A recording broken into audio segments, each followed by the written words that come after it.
All right, here's a quick review of something that you should know, but you did it mostly during the time that I was out, so I'm not sure whether the sub really covered it with you, so I'm going to teach you this.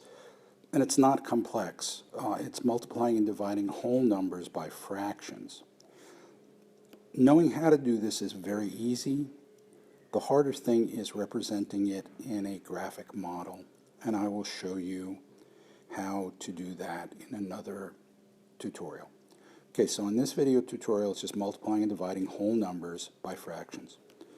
The key to doing this is to remember that every number, every whole number, is a fraction, but we usually don't write it as a fraction. You remember that any number, 2, 3, 4, 7, 25, 5,640, all of those numbers can be written with the fraction bar, the division bar, and below it a denominator of 1. So we can write 4 as 4 over 1.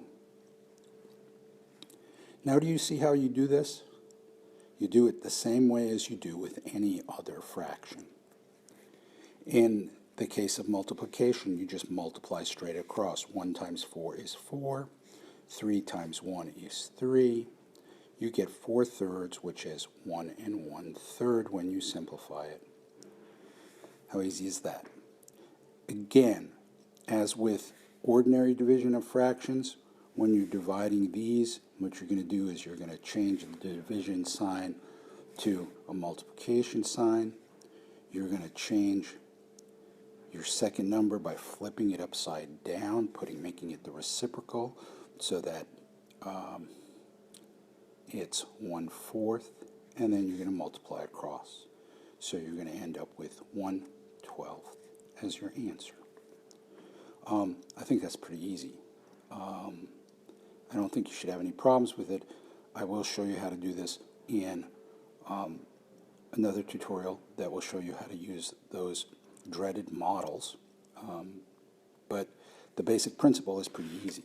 Again, if you have 1/2 times 1/5, multiply straight across. Oh, I'm sorry, mistake.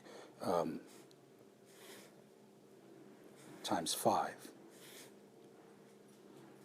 You'll remember that 5 is 5 over 1, and we just multiply across and we get 5 over 2, which is 2 1/2.